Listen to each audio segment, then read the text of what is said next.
Gaza पट्टी भूमध्य सागर के तट पर मौजूद एक छोटा तटीय इलाका जो इजराइल और मिस्र से घिरा हुआ है। इसका क्षेत्रफल लगभग 365 वर्ग किलोमीटर है और यहाँ कई लाख फिलिस्तीनी लोग रहते हैं। गाजा अब मलबों का शहर नजर आता है। गाजा जंग का मैदान बन चुका है, जहाँ आम लोगों की चीखें आम हो चुकी हैं। धमाकों की गूंज से अब लोगों के कान बंद नहीं होते हैं। वक्त बेवक्त फाइटर जेटों की हुंकार चलती है, लाशों के अंबार लगा जाती है। एक बेमानी से बहस थोड़ी सी छटपटाहट के बाद बंद हो जाती है, क्योंकि गाजा अब गुजरे ज़माने की बात हो गई है। अब वहाँ दुनिया भर की फ़ौजें अपनी चौधराहट दिखाने के लिए आने वाली हैं। इसी गाजा की जंग को लेकर इजराइल के दुश्मन मुस्लिम मुल्कों में कुछ आतंकी संगठन इजराइल की गले का फांस बन चुके हैं। ये संगठन है हमास, हिजबुल्ला, हूती।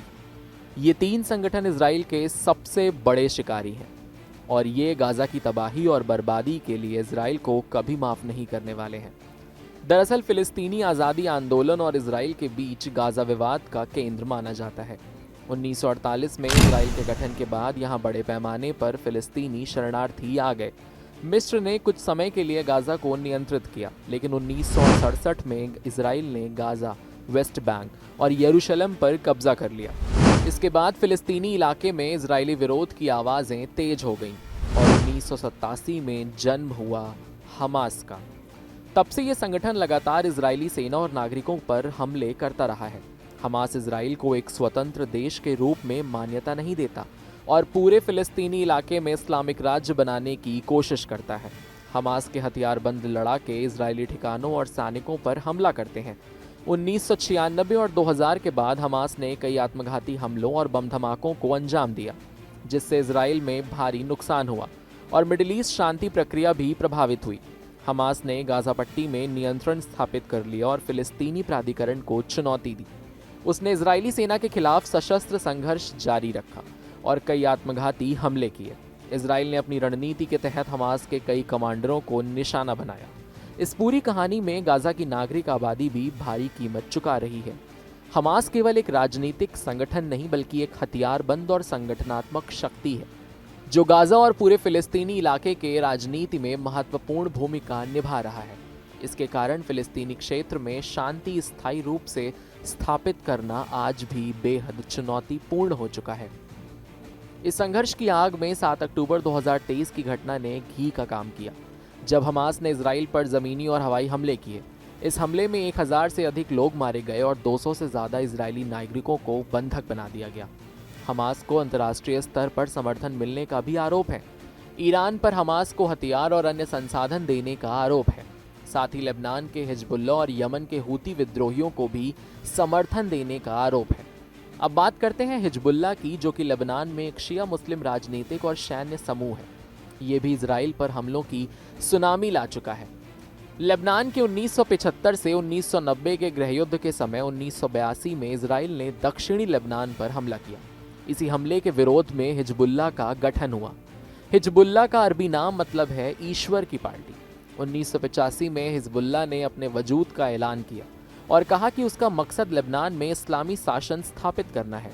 संगठन ने यह भी कहा कि उसका इजराइल के साथ संघर्ष तब तक जारी रहेगा जब तक इजराइल का अस्तित्व खत्म नहीं हो जाता। हिजबुल्ला खुद को इजराइल के कब्जे के खिलाफ प्रतिरोध कहता है। असल में हिजबुल्ला एक लेबनानी संगठन है, लेकिन उसका असली समर्थन ईरान से आता है। फंडिंग हो, हथियार हो, ट्रेनिंग हो, सारा समर्थन ईरान देता है। और इजराइल और ईरान एक दूसरे के सबसे बड़े दुश्मन हैं। इसीलिए हिजबुल्ला को इजराइल ईरान का फ्रंट लाइन हथियार मानता है। हिजबुल्ला के पास आज 1.5 से 2 लाख रॉकेट और मिसाइलें हैं। कई 100 प्रिसिजन गाइडेड मिसाइल हैं, एंटी टैंक है और ड्रोन हथियार हैं। इजराइल मानता है कि हिजबुल्ला उसके ऊपर हमास से 10 गुना बड़ा खतरा है। इसीलिए इजराइल हिजबुल्ला को रोकने के लिए लेबनान में लगातार टारगेटेड स्ट्राइक करता है। 7 अक्टूबर 2023 को हमास ने इजराइल पर हमला किया। इसके बाद हिजबुल्ला ने इजराइल पर मिसाइलों और ड्रोन के हमले शुरू कर दिए।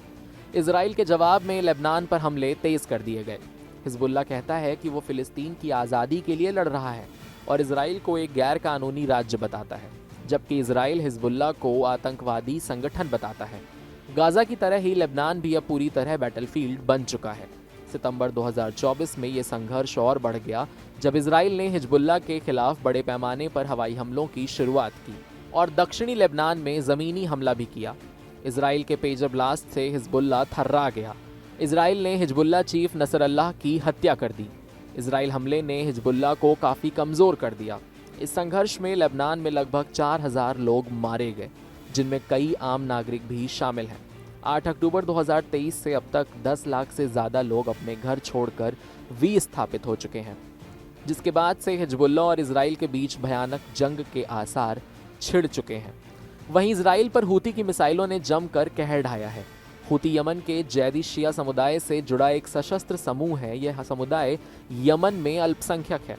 1990 के दशक में तत्कालीन राष्ट्रपति अली अब्दुल्ला सालेह पर बढ़ते भ्रष्टाचार के आरोप के बीच इस समूह का गठन हुआ।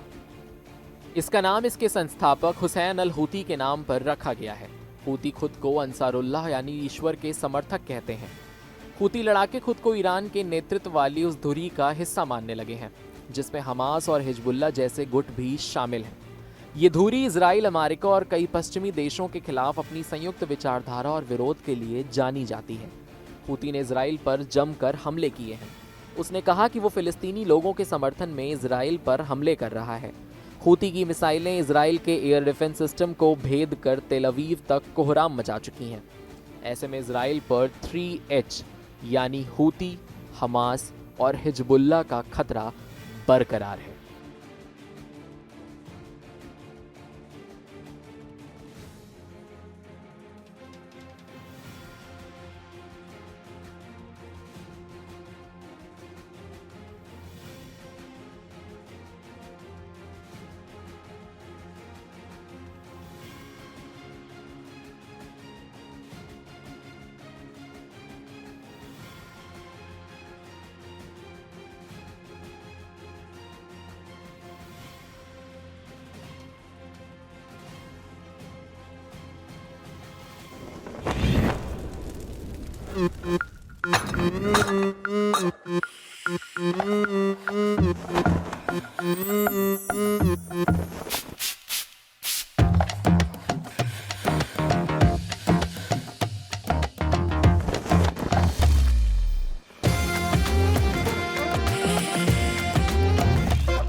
ये कड़क है।